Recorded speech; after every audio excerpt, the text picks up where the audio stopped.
So Brazil versus Norway match. Neymar അങ്ങനെ ഫുട്ബോളിൽ നിന്നും, അതായത് ഇൻ്റർനാഷണൽ ഫുട്ബോളിൽ നിന്നും നെയ്മർ ഒഫീഷ്യലി റിട്ടയർഡ് ആയിട്ടുണ്ട്. നെയ്മർ തന്നെ പറഞ്ഞു he is completely over, it's completely over എന്ന് നെയ്മർ തന്നെ പറഞ്ഞിട്ടുണ്ട്. വേറൊന്നുമല്ല, കോട വരുന്നുണ്ടല്ലേ, ഓക്കെ, വേറൊന്നുമല്ല, ബ്രസീൽ വേൾഡ് കപ്പിൽ നിന്നും കംപ്ലീറ്റ്ലി നോക്ക്ഡ് ഔട്ട് ആയല്ലോ, എലിമിനേറ്റഡ് ആയല്ലോ. നെയ്മർ പറഞ്ഞു ചെയ്തിരുന്നു ഈ വേൾഡ് കപ്പ് തൻ്റെ ലാസ്റ്റ് ഡാൻസ് ആയിരിക്കും എന്നുള്ള കാര്യം. നെയ്മറിൻ്റെ ഫസ്റ്റ് ഗോൾ, ആദ്യത്തെ ഈ ഒരു സീസണിലെ വേൾഡ് കപ്പിലെ ഗോൾ കാണാൻ ആഗ്രഹിച്ചവർക്ക് എല്ലാവർക്കും നെയ്മറിൻ്റെ ബ്രസീലിയൻ ജേഴ്സിയിലെ അവസാനത്തെ ഗോൾ കാണേണ്ടി വന്നു. ഈ വേൾഡ് കപ്പിലെ ഫസ്റ്റ് ഗോളും കണ്ടു, ബ്രസീലിയൻ ജേഴ്സിയിലെ അവസാനത്തെ ഗോളും കണ്ടു. What A pathetic moment. നമ്മളെ സംബന്ധിച്ചിടത്തോളം ഭീകര സങ്കടമുള്ളൊരു മൊമെൻ്റാണത്. ആ മൊമെൻറ്റിനെ കുറിച്ച് എന്താ പറയേണ്ടത്, എങ്ങനെ ഇത് ഈ ഒരു കാര്യത്തെക്കുറിച്ച് പറയണം എന്നൊന്നും അറിയില്ല. സോ നമുക്ക് ബ്രസീലിൻ്റെ കാര്യത്തിലോട്ട് ആദ്യം വരാം. പിന്നെ എൻ്റെ വേൾഡ് കപ്പും വീഡിയോസും കാര്യങ്ങളൊക്കെ ഇഷ്ടമാണെന്നെങ്കിൽ ചാനൽ ജസ്റ്റ് ഒന്ന് സബ്സ്ക്രൈബ് ചെയ്തിട്ടോ. ബ്രസീൽ ഈ വേൾഡ് കപ്പ് സ്ക്രിപ്റ്റഡ് ആണോടെ? എനിക്ക് പേഴ്സണലി ഇത് കാണുമ്പോൾ അങ്ങനെയൊക്കെ തോന്നുന്നുണ്ട്. കാരണം വേറൊന്നുമല്ല, ബ്രസീൽ എന്നൊക്കെ പറയുമ്പോൾ ജപ്പാനെതിരെ എജ്ജാതി പെർഫോമൻസ് ഫുൾ ഓഫ് ചെയ്തൊരു ടീമാണ് ബ്രസീൽ എന്ന് പറയുന്നത്. ഇത് ഇത് ഇത് ബ്രസീൽ തന്നെയാണോ? ബ്രസീൽ ഒരു ക്ലോസ് ഡൗൺ പോലും ചെയ്യുന്നില്ല. ഓക്കെ, സമ്മതിച്ചു, കാർലോ ആൻസോട്ടിൻ്റെ ടാക്ടിക്സ് എന്ന് പറയുന്നത് കൗണ്ടർ അറ്റാക്ക്. ഓക്കെ, ഒരു അവരുടെ കയ്യിൽ പൊസിഷൻ കിട്ടുന്നു, ബ്രസീലിൻ്റെ കയ്യിൽ ബോൾ കിട്ടുന്ന സമയത്ത് കൗണ്ടർ അറ്റാക്ക് ചെയ്യുക. അത്രയും ഫാസ്റ്റ് ആയിട്ടുള്ള ഭയങ്കര സ്പ്രിൻറ്റിങ് കാപ്പബിലിറ്റി ഉള്ള പ്ലേയേഴ്സ് അവിടെ ബ്രസീലുണ്ട്. It's okay, fine. ബട്ട് എന്തിനാണ് അവർക്ക് ഇത്രയധികം സ്പേസ് നോർവേക്ക് കൊടുക്കുന്നത്? മിഡ്ഫീൽഡ് കൺട്രോളിംഗ് എന്ന് പറഞ്ഞൊരു സാധനം ബ്രസീലിനില്ല. ബ്രസീലിന് എല്ലാവരും പറയുന്നുണ്ട് ജോഗോ മൊനിറ്റോ ബ്രസീലിൻ്റെ ഫ്ലെയർ പോകുന്നു. ഓക്കെ, ഇറ്റ്സ് ബ്രസീൽ എന്ന് പറയുമ്പോൾ നമുക്കറിയാം എല്ലാ മാച്ചിലും, ഇതുവരെയുള്ള മാച്ചിലെല്ലാം പൊസഷൻ ബോൾ കയ്യിൽ വെച്ചു അങ്ങനത്തെ ഒരു ടൈപ്പ് ഓഫ് മാച്ചിനെ മൊത്തം കംപ്ലീറ്റ് കൺട്രോൾ എടുക്കുക. ഓക്കെ, ആ ഒരു ടൈപ്പ് ഓഫ് പരിപാടിയാണ് ഇതുവരെ ബ്രസീൽ നടത്തിയത് ഈ ഒരു റൗണ്ട് ഓഫ് 16 വരെ. റൗണ്ട് ഓഫ് 16 നോർവേക്ക് ആൻസലോട്ടി എന്തിനാണ് അങ്ങനെ ഒരു ഓപ്പോസിഷൻ ഡിസിഷൻ എടുത്തത്? എനിക്ക് ഒരു ഐഡിയ ഇല്ല. എന്തിനാണ് പൊസിഷൻ അവർക്ക് വീണ്ടും ബോൾ ഇട്ട് കൊടുക്കുക? നിങ്ങൾ കൺട്രോൾ ചെയ്തോളൂ, നിങ്ങൾ ക്രോസ് ചെയ്യും. വേറെ ഒന്നിനുമല്ല, ക്രോസ് ചെയ്തിട്ട് ബോൾ തിരിച്ചിട്ട് ബ്രസീലിന് കിട്ടുന്ന സമയത്ത് കൗണ്ടർ അറ്റാക്ക് ചെയ്യുക, അവിടെ ഗോൾ ചെയ്യാം. ബ്രസീൽ വെറുതെ കൊണ്ടുപോയി കല ഉടച്ച ഒരു ടൈപ്പ് ഓഫ് മാച്ചാണ് ഈ ഒരു മാച്ച് എന്ന് പറയുന്നത്. സംഭവം ശരിയാണ്, ആ ടാക്ടിക്സ്, കൗണ്ടർ അറ്റാക്ക് ചെയ്യുന്ന ടാക്ടിക്സ് വർക്കായി. ആൻഡ്രിക്കിന് കിട്ടിയ ചാൻസ് ആയിക്കോട്ടെ, അല്ലാതെ കിട്ടിയ ചാൻസുകളായിക്കോട്ടെ, മറ്റേ കസമീറോ നെയ്മറിന് കൊടുക്കാൻ നിന്ന ആ ഒരു ചാൻസ് ആയിക്കോട്ടെ, എല്ലാം വർക്കായിട്ടുണ്ട്, ഇല്ല എന്നല്ല. ബട്ട് ഫിനിഷ് ചെയ്തില്ല, ആരും ഫിനിഷ് ചെയ്തില്ല. ഒരു ഡിസാസ്റ്റർ, എന്താ ഇതിന് പറയേണ്ടതെന്ന് പോലും എനിക്കറിയില്ല. അങ്ങനത്തെ ഒരു ടൈപ്പ് ഓഫ് തോൽവി. ഈ തോൽവി എന്ന് പറഞ്ഞത് സത്യം പറഞ്ഞാൽ ഒരു നാണം കെട്ട തോൽവിയാണ് ബ്രസീലിനെ സംബന്ധിച്ചിടത്തോളം. സംഭവം 2-1 എന്നുള്ള സ്കോറിന് അത്ര വലിയ സ്കോർ, മറ്റേ 7-1 7-up അങ്ങനെയൊന്നും അല്ല തോറ്റത്. ഇറ്റ്സ് ഓക്കെ, അത് ശരിയാണ്.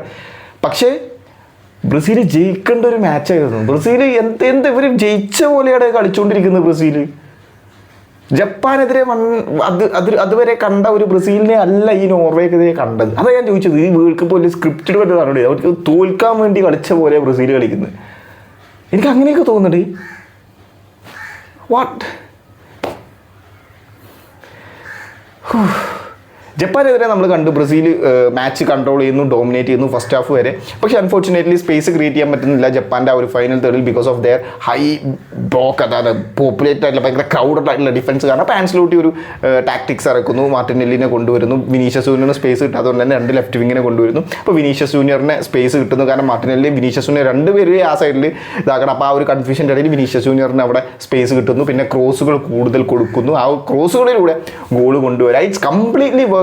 ആ മാച്ചിൽ നെയ്മറെ ഇറക്കാത്തതിൽ ആരും ഒരു പരാതിയും പറഞ്ഞില്ല. കാരണം എന്താ, മാച്ച് ജയിച്ചതുകൊണ്ട് മാത്രമല്ല, കാരണം ആ സമയത്ത് നെയ്മറെ ഇറക്കിയിരുന്നുണ്ടെങ്കിൽ ആ ഒരു മാച്ചിൻ്റെ റിതം കംപ്ലീറ്റ്ലി ചെയ്തേനെ. ബ്രസീലിൻ്റെ കയ്യിലുണ്ടായിരുന്ന കളി അവർക്ക് തന്നെ തിരിച്ചു കൊണ്ടുപോയി കൊടുത്തേനെ. അങ്ങനത്തെ ഒരു സിറ്റുവേഷനൊക്കെ വന്നേനെ, ഇൻക്ലൂഡിങ് മീ, ഞാൻ അടക്കം പറഞ്ഞിരുന്നു. പക്ഷേ ഈ ഒരു മാച്ചിൽ എന്തുകൊണ്ട് നെയ്മറെ ഫസ്റ്റ് ലെവലിൽ ഇറക്കിയില്ല? ജപ്പാനെതിരെ ഓക്കെ, സ്കോട്ട്ലൻഡിനെതിരെ വളരെ കുറച്ച് നേരം കളിച്ചിട്ടുള്ളൂ, സോ അതുകൊണ്ട് തന്നെ ഫസ്റ്റ് ലെവലിൽ ഇറക്കാൻ പറ്റില്ല എന്നുള്ള കാര്യമൊക്കെ നമുക്ക് പറയാമായിരുന്നു. പക്ഷേ ഈ മാച്ചിൽ ലൂക്കാസ് പക്കേറ്റ ഈസ് ഓൾറെഡി ഇഞ്ചുർഡ്. ആ നമ്പറിനുള്ളിൽ ലൂക്കാസ് പക്കേറ്റയാണ് കളിക്കാറ്. പിന്നെ കളിക്കാനുള്ളത് റാഫീനിയാണ്. റാഫീനിയ ഈസ് ആൾസോ ഇഞ്ചുർഡ്.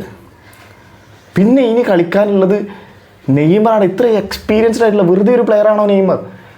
ബ്രസീൽ ഇന്നത്തെ മാച്ചിൽ ഭയങ്കരമായിട്ട് ലാക്ക് ചെയ്തത് lack of creativity, lack of midfield controlling. അത് വളരെ ബ്രില്യൻ്റ് ആയിട്ട് ഇതിന് മുമ്പ് വളരെ കൃത്യമായിട്ട് പ്രൂവ് ചെയ്ത ഒരാളാണ് നെയ്മർ എന്ന് പറയുന്നത്.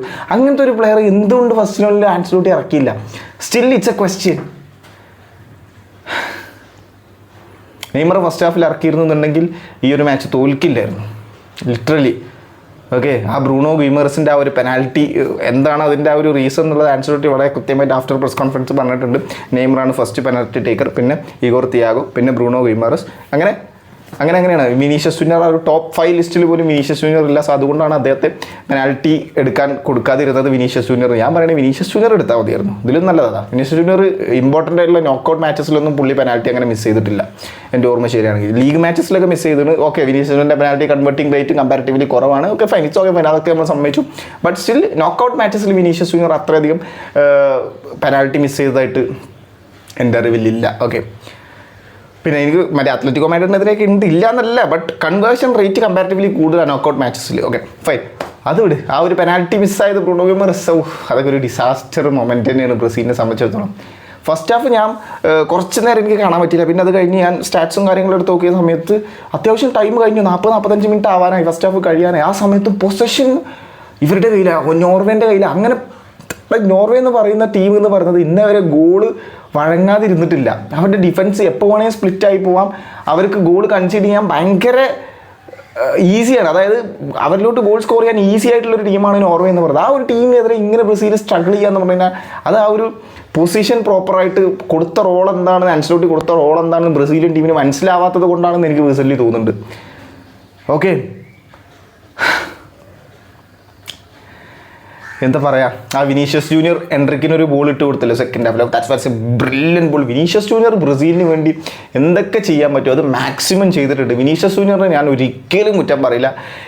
എങ്ങനെയൊക്കെ ഈ ഒരു ടീമിന് പുള്ളിയുടെ ഭാഗത്തു നിന്ന് കോൺട്രിബ്യൂഷൻ കൊടുക്കാൻ പറ്റും അതൊക്കെ മാക്സിമം കൊടുത്തിട്ടുണ്ട്. വിനീഷ്യസ് ജൂനിയറിനോട് എനിക്ക് പറയാനുള്ള കാര്യം എന്ന് പറയുന്നത്, get ready for the next world cup. ബ്രസീലിൻ്റെ നെക്സ്റ്റ് വേൾഡ് കപ്പിൽ ലീഡ് ചെയ്യുക, ബ്രസീലിനെ ഒരു വേൾഡ് കപ്പ് ട്രോഫി എടുത്ത് കൊടുക്കുക, ലിഫ്റ്റ് ചെയ്യുക വേൾഡ് കപ്പിന്, ബ്രസീലിനും വേണ്ടി ആ ഒരു വേൾഡ് കപ്പ്. ആ ഒരു ബ്രസീൽ വിനീഷ്യസ് ജൂനിയർ എന്ന് പറയുന്ന ആ ഒരു സാധനം, ആ പുള്ളി, ആ ഒരു ഭീകര ടാലൻറ്റ് ബ്രസീലിന് ഇനി ആവശ്യമുണ്ട്. So he can carry Brazil എന്നുള്ള കാര്യം പുള്ളി പ്രൂവ് ചെയ്തു എന്ന് മാത്രമേ എനിക്കൊരു മാച്ച് പറയാനുള്ളൂ, ഈ ഒരു അവസരത്തിൽ എനിക്ക് പറയാനുള്ളൂ. സോ വിനീഷ്യസ് ജൂനിയർ ആ ഒരു ബോൾ എൻട്രിക്കിന് കൊടുക്കുന്നു. എൻട്രിക്കിൻ്റെ ഒരു ടച്ച് ഹെവിയായി. ആ ഹെവി ആയത് കാരണം പുള്ളിക്ക് പ്രോപ്പറായിട്ട് ഫിനിഷ് ചെയ്യാൻ പറ്റിയില്ല. ഗോൾ കീപ്പർ അപ്പോഴേക്കും ചലഞ്ച് ചെയ്തു വിനീഷ്യസ് ജൂനിയറിന്, എൻട്രിക്കിനെ. ആ ഒരു ചാൻസ് മിസ് ചെയ്തപ്പോൾ തന്നെ ഞാൻ ഉറപ്പിച്ചതാണ്, ഇനി ഇങ്ങോട്ടേക്ക് ഒരു ഗോൾ വന്നാൽ അത് പണിപാളും. ലിറ്ററലി അത് പണിപാളാനുള്ള എല്ലാ ചാൻസും ഉണ്ട്. അങ്ങനെയാണ് ഒരു ലെഫ്റ്റ് വിങ്ങിൽ നിന്നും ഒരു ക്രോസ് വരുന്നത്. ഹാളണ്ട് ഒരു എങ്ങനെ പറയാം, ഒരു മിന്നൽ പോലെ, ലൈറ്റ്നിങ് പോലെ ഹാളണ്ട് വന്ന് ഹെഡ് ചെയ്തിട്ട് അങ്ങോട്ട് പോയി. അത്രയും നേരം 70-78 മിനിറ്റ് വരെ ഗബ്രിയേൽ മഖല്ലസ് ഒരു പരിധി വരെ ഹാളണ്ടിനെ പൂട്ടിയിരുന്നു. പക്ഷെ പിന്നെ കയ്യിൽ നിന്ന് പോയി. മഹല്ലസ് ഒന്നും ഒരു കോൺഫിഡൻസ് ഇല്ലാതെയാണ് 75 മിനിറ്റിന് ശേഷം കളിച്ചത്. പേടിച്ചു തോന്നുന്നുണ്ട്, എനിക്കറിയില്ല. അവർക്ക് ഭയങ്കരമായിട്ട് പണി കൂടുതലായിരുന്നു. കാരണം നോർവേ നമുക്കറിയാം മിഡ്ഫീൽഡ് കൺട്രോളിങ് ഒഡഗാർഡിലൂടെ വളരെ ബ്യൂട്ടിഫുള്ളായിട്ട് അവരത് നടത്തി. കാരണം ബ്രസീൽ ഇട്ട് കൊടുക്കുകയാണ്, എന്നാ ബോൾ പിടിച്ചോ എന്നും പറഞ്ഞു കണ്ട് നിങ്ങൾ മിഡ്ഫീൽഡ് കൺട്രോൾ ചെയ്ത് ഒന്നാ. നമ്മുടെ മിഡ്ഫീൽഡാണെങ്കിൽ മോനെ ലോക പരാജയം. ലിറ്ററലി ബ്രസീൽ സ്ട്രഗ്ലിംഗ് ആയിരുന്നു നോർവേക്കെതിരെ. എന്താ പറയുക, ബ്രൂണോ ഗിമേഴ്സ് ആ ഒരു പെനാൽറ്റി മിസ് ചെയ്ത് ഫസ്റ്റ് ഹാഫിൽ നെയ്മർ ഉണ്ടായിരുന്നുണ്ടെങ്കിൽ ബ്രസീൽ ജയിച്ചേനെ. Chances are very high to be frank പറയാനോ. സോ ഫസ്റ്റ് ഹാഫിൽ നെയ്മർ ഉണ്ടായിരുന്നു എന്നുണ്ടെങ്കിൽ ബ്രസീൽ തോൽക്കില്ലായിരുന്നു എന്ന് എനിക്ക് പേഴ്സണലി തോന്നി. കാരണം പ്രഷർ സിറ്റുവേഷൻസിൽ നെയ്മർ ആ ഒരു പെനാൽറ്റി, അവസാനത്തെ പെനാൽറ്റി എടുത്തത് നമ്മൾ കണ്ടു.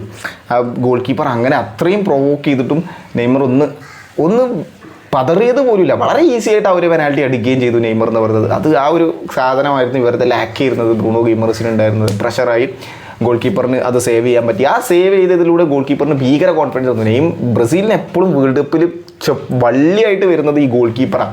യൂറോപ്യൻ ടീംസിന് നോക്കൗട്ടിൽ കിട്ടിക്കഴിഞ്ഞാൽ ബ്രസീലിന് എപ്പോഴും പാളി പോകാറുണ്ട്. അങ്ങനെ ഒരു പാളലാണ് ഇപ്പോൾ ഇതും. Belgium, then Croatia, now Norway. അന്ന് എല്ലാവർക്കും അക്കത്തിൽ വള്ളി കിട്ടിയത് ഒന്ന് ബെൽജിയത്തിൻ്റെ ഗോൾ കീപ്പർ കോട്ടുവ, സെക്കൻഡ് ക്രൊയേഷ്യൻ്റെ ഗോൾ കീപ്പർ, ഇപ്പോൾ നോർവേൻ്റെ ഗോൾ കീപ്പർ. പുള്ളി മാരക ഫോമിലായിരുന്നു. പിന്നെ അങ്ങനെ ആ ഒരു കോൺഫിഡൻസ് പെനാൽറ്റി സേവ് ചെയ്തതിലൂടെ ബ്രൂണോ ഗിമേഴ്സിൻ്റെ ആ ഒരു പെനാൽറ്റി സേവ് ചെയ്തതിലൂടെ പുള്ളിക്ക് ഒരു കോൺഫിഡൻസ് കയറി. പിന്നെ ഫുള്ള് സേവ് ആയിരുന്നു പുള്ളി. അതിലൂടെ ആ നോർവേൻ്റെ ടീമിന് തന്നെ ഒരു കോൺഫിഡൻസ് കിട്ടി. ആ കോൺഫിഡൻസ് കിട്ടിയപ്പോൾ പിന്നെ അവർ നല്ല കൺട്രോളിങ് ആയി, മിഡ്ഫീൽഡ് കൺട്രോളിങ് ആയി. വിങ്ങിലൂടെ നല്ല അറ്റാക്കുകൾ വരുന്നുണ്ട്, നല്ല ക്രോസുകൾ വരുന്നുണ്ട്. പക്ഷെ അവർക്ക് ഫൈനൽ തേർഡിൽ ഫിനിഷ് ചെയ്യാൻ പറ്റുന്നില്ലായിരുന്നു. ബ്രസീലിന് ഓപ്പോസിറ്റ് അപ്പുറത്തെ ചാൻസുകളും കിട്ടുന്നുണ്ടായിരുന്നു. But still they can't finish. ബ്രസീലിന് ഫിനിഷ് എപ്പോഴും ഈ പൊസഷൻ കയ്യിലുള്ള ടീം, മിഡ്ഫീൽഡ് കൺട്രോളുള്ള ടീം മാത്രമൊന്നുമല്ല ജയിക്കുക. ഓക്കെ, വേണേ ബ്രസീലിന് ജയിക്കായിരുന്നു. ഈ മാച്ച് അങ്ങനെ അവരുടെ കയ്യിലാണ് കൺട്രോൾ എന്ന് വിചാരിച്ച് തോൽക്കേണ്ട ഒരു മാച്ചൊന്നും അല്ലായിരുന്നു. വേണേ ജയിക്കായിരുന്നു. വെറുതെ കൊണ്ടുപോയി കളഞ്ഞൊരു മാച്ചാണ് ബ്രസീലിനെ സംബന്ധിച്ചിടത്തോളം. എനിക്ക് കണ്ടപ്പോൾ അതാണ് പേഴ്സണലി തോന്നിയത്. നിങ്ങളുടെ വലിയ അഭിപ്രായങ്ങൾ താഴെ കമൻറ്റ് ബോക്സിൽ രേഖപ്പെടുത്തും. നിങ്ങൾക്ക് എന്താണ് ഈ ഒരു മാച്ചിനെ കുറിച്ച് തോന്നിയത് എന്നുള്ളത്. പിന്നെ വേറെന്താ, സെക്കൻഡ് ഹാഫിൽ ആ എൻട്രിക്കിൻ്റെ ആ ഒരു ചാൻസ് കഴിഞ്ഞു. പിന്നെ അങ്ങനെ ബ്രസീൽ പോയി. പിന്നെ നെയ്മർ ഇറക്കി 60-64 മിനിറ്റായ സമയത്ത് നെയ്മർ ഇറക്കിയ സമയത്ത് നെയ്മറിന് ആദ്യം ഒന്ന് റിതം കിട്ടാൻ കുറച്ചൊന്ന് ടൈം എടുത്തു. പിന്നെ നെയ്മറിന് ആ ഒരു റിതം കിട്ടി വന്നപ്പോൾ കസമിറോക്ക് ഒരു ബോൾ നെയ്മറിന് കൊടുക്കാനുണ്ടായിരുന്നു. എൻ്റെ മോനെ, ആ ഒരു ബോൾ കസമിറോ ഹൈ ആയിട്ട് കൊടുത്തു. ആ ഗ്രൗണ്ട് കൊടുത്തിരുന്നുണ്ടെങ്കിൽ നെയ്മർ അത് എങ്ങനെയെങ്കിലും സ്ലൈഡ് ചെയ്ത് അത് ഗോളാക്കിയേനെ. അത് വല്ലാത്തൊരു മിസ്സായിപ്പോയി. അതിൻ്റെ തൊട്ട് മുമ്പാണ് ഹാലണ്ട് ആ ഒരു ഹെഡിൽ ഗോൾ സ്കോർ ചെയ്തത്. പിന്നെ അത് കഴിഞ്ഞ് 88-ാമത്തെ മിനിറ്റൊക്കെ ആയ സമയത്ത് ഹാലണ്ട് ഒരു ബുള്ളറ്റ് ഷോട്ട് അടിച്ചു. ആ സമയത്ത് ബ്രസീലിൽ നിന്നും ഹാലണ്ടിനെ ക്ലോസ് ഡൗൺ ചെയ്യാൻ പോലും ഒരാളില്ല. ഡാനിൽ അവിടെ മുമ്പിലുണ്ട്. ആ ചെങ്ങനെ നടയെ കൂടെയാണ് ആ ബോൾ പോയത്. ഒരാൾ പോലും ക്ലോസ് ഡൗൺ പോലും ചെയ്യുന്നില്ലടേ. എന്ത് ബ്രസീലിന് വേണ്ട ഒരു എനർജി ഇല്ലാതെ കളിക്കുക. തോൽക്കാൻ വന്നതാണോ ഈ കളി? അത് ജയിച്ച പോലെയാണ് കളിച്ചുകൊണ്ടിരിക്കുന്നത്, ജയിച്ചിരിക്കുന്ന പോലെയാണ് കളിച്ചുകൊണ്ടിരിക്കുന്നത്. എനിക്ക് യാതൊരുവിധ ഐഡിയ ഇല്ല ഇവന്മാരെന്താ ഈ ബ്രസീൽ ചെയ്ത ഡിഫൻസും മിഡും. എനിക്കൊരു ഐഡിയ ഇല്ല. ഹാലണ്ടിന് ഇട്ട് കൊടുക്കുക, അടിച്ചോ, ഞങ്ങൾ ഇങ്ങനെ നിന്ന എവിടെ വെക്കും, ഇവിടെ നിന്ന് നിനക്ക് ഗ്യാപ്പ് കൊണ്ട് അടിക്കാൻ പറ്റുമെങ്കിൽ അടിച്ചോ. അപ്പോൾ ഇങ്ങനെ നിന്ന സമയത്ത് കാലിൻ്റെ ഇടയിൽ ഒരു ഗ്യാപ്പ് ഉണ്ട്, പവറിലൊരു ഷോട്ട് അടിച്ചു. അത് ആലീസിനൊന്നും ഒന്നും ചെയ്യാൻ പറ്റില്ല, കാരണം ബോട്ടം കോർണറിൽ കാണാൻ ഒരു ബോൾ പോയിട്ടുള്ളത്. അങ്ങനെ 2-0 എന്നുള്ള സ്കോറിന് മുന്നിലെത്തുന്നു. പിന്നെ കുറേ ട്രൈകൾ ഉണ്ടായിരുന്നു, പക്ഷെ അതൊന്നും വലിയ കാര്യമൊന്നും ഉണ്ടായില്ല. പിന്നെ നെയ്മർ പിന്നെ അത് കഴിഞ്ഞ് ഒഡഗാർഡാണല്ലോ അവിടെ ക്യാപ്റ്റൻസി, അവിടെ കൺട്രോൾ ചെയ്യുന്നത് ഒഡഗാർഡാണ്. ഒഡഗാർഡിനൊന്ന് പ്രൊവോക്ക് ചെയ്യാൻ നെയ്മർ നോക്കി, അത് വളരെ കൃത്യമായി സക്സസ് ആയി. ആ ഒരു സാധനം പ്രൊവോക്കേഷൻ പരിപാടി പോലും ഇവർ ചെയ്യുന്നില്ല. അവർ ബ്രസീൽ ഒന്ന് ആ ഒരു നോർവേൻ്റെ മിഡ്ഫീൽഡിനെ ഒന്ന് ത്രട്ടൻ ചെയ്തിരുന്നുണ്ടെങ്കിൽ ഇത്രയും ഡേഞ്ചറസ് ആയിട്ടുള്ള സിറ്റുവേഷൻസ് ഉണ്ടാവില്ലായിരുന്നു. ഒന്ന് ത്രട്ടൻ ചെയ്തിരുന്നുണ്ടെങ്കിൽ ആ നെയ്മർ ആ ഒരു പ്രൊവോക്കേഷൻ നടത്തി. അതിനുശേഷം പിന്നെ നോർവേ പതറി തുടങ്ങിയപ്പോഴാണ് ബ്രസീലിന് പിന്നെ ആ ഒരു പെനാൽറ്റി കിട്ടിയത്. മറ്റേ കാസമിറോനെ ആ ഒരു എൽബോ വെച്ചതിന് ശേഷം പെനാൽറ്റി കിട്ടി. അങ്ങനത്തെ ഒരു ക്രൂഷ്യൽ സിറ്റുവേഷൻസിൽ നെയ്മർ ഒന്ന് ഗോൾ സ്കോർ ചെയ്ത് നെയ്മറിൻ്റെ ആദ്യത്തെ ഗോളാണ് ഈ വേൾഡ് കപ്പിലെ ബ്രസീലിയൻ ജേഴ്സിയിലെ അവസാനത്തെ ഗോൾ. എംബാരസിങ് ആയിട്ടുള്ളൊരു തോൽവിയായിപ്പോയി ബ്രസീലിനെ സംബന്ധിച്ചിടത്തോളം. എന്താ പറയുക, ഒന്നും പറയാനില്ലല്ലേ. തോൽവി അക്സെപ്റ്റ് ചെയ്യുക. ബ്രസീൽ ചോദിച്ചു വാങ്ങിയ തോൽവിയാണ്. ഇങ്ങനെയൊന്നും അല്ലായിരുന്നു ബ്രസീൽ ഡിസേർവ് ചെയ്തിരുന്നത്. അവർ തന്നെ ചോദിച്ചു വെച്ചാണ് നെയ്മർ ഡിസേർവ്സ് മോർ. നെയ്മർ ഇതിലും കൂടുതൽ ഡിസേർവ് ചെയ്തിരുന്നു. നെയ്മറിനെ ഫസ്റ്റ് ലെവലിൽ ഇറക്കാതെ ആൻസലോട്ടിയുടെ ആ ഒരു ഡിസിഷൻ എനിക്ക് പേഴ്സണലി ഒട്ടും അക്സെപ്റ്റ് ചെയ്യാൻ പറ്റിയില്ല. ടു ബി ഫ്രാങ്ക് പറയാം, ജപ്പാനെതിരെ ഇറക്കിയ ടാക്ടിക്സ് നെയ്മർ ഇറക്കാത്തത് ഞാൻ പറഞ്ഞൊരു കാര്യമാണ്, അതായിരുന്നു നല്ല കാര്യം. പക്ഷേ ഈ ഒരു മാച്ചിൽ അങ്ങനെയല്ല. ആ ഒരു സെയിം പരിപാടി മാർട്ടിനെല്ലി, വിനീഷ്യസ് ജൂനിയർ, ആ സെയിം പരിപാടി അവർ ഓൾറെഡി ജപ്പാനെതിരെ ഇറക്കി. പിന്നെ ആ ഒരു പരിപാടി ഇവിടെ ഇറക്കിയത് സ്പീഡി ആയിട്ടുള്ള പ്ലേയേഴ്സിന് വേണ്ടിയിട്ടാണോ? അത് നല്ല പോലെ മൂഞ്ചിയുണ്ടത്. ആ ഒരു സെയിം പരിപാടി വിനീഷ്യസ് ജൂനിയർ സ്പേസ് ഇട്ടാൻ വേണ്ടി മാർട്ടിനെല്ലിനെ ഇറക്കി. പക്ഷെ മാർട്ടിനെല്ലി അതൊന്നും ഒട്ടും സക്സസ് ആയില്ല, കംപ്ലീറ്റ് ഫെയിലിയർ ആയിപ്പോയി.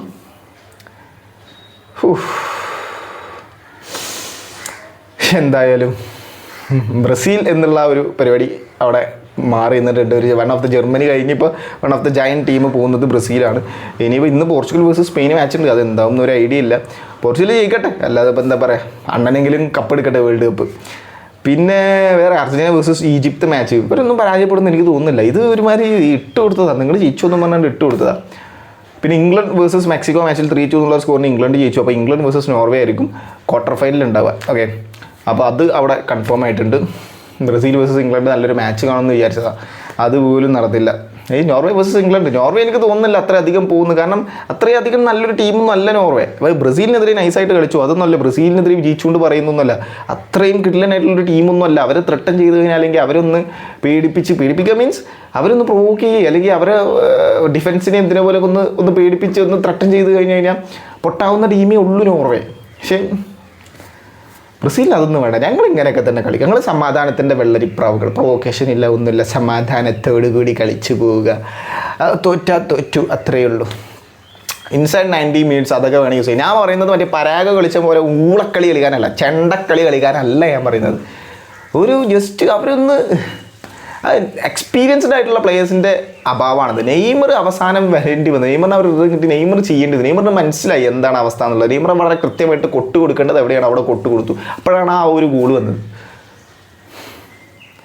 ലാക്ക് ഓഫ് എക്സ്പീരിയൻസ് അത്രയും യങ്സ്റ്റേഴ്സിൻ്റെ പ്രശ്നം. പിന്നെ ആൻസലോട്ടിയുടെ ടാക്ടിക്സും ഇതും കംപ്ലീറ്റ് ഒരു ഓപ്പോസിറ്റ് പരിപാടിയാണ്. ബ്രസീൽ എപ്പോഴും ഒരു ഡോമിനേറ്റ് ചെയ്ത് നിൽക്കുന്ന ടീമാണ്. ആ ഒരു ഡോമിനേഷൻ മാറ്റി കൗണ്ടർ അറ്റാക്ക് എന്നുള്ള ആ ഒരു ടാക്ടിക്സ് കൊണ്ടതാണ് ആൻസലോട്ടി ഇന്നത്തെ മാച്ചിൽ ചെയ്ത വലിയൊരു മിസ്റ്റേക്ക് എന്ന് പറയുന്നത്. ബ്രസീലിന് വേണമെങ്കിൽ ഡോമിനേറ്റ് ചെയ്യാമായിരുന്നു, പക്ഷേ ടാക്ടിക്സ് ഈസ് ഡിഫറെൻറ്റ്. ഈ സെയിം ടാക്ടിക്സിൽ തന്നെ പൊക്കോ എന്നുള്ളതാണ്.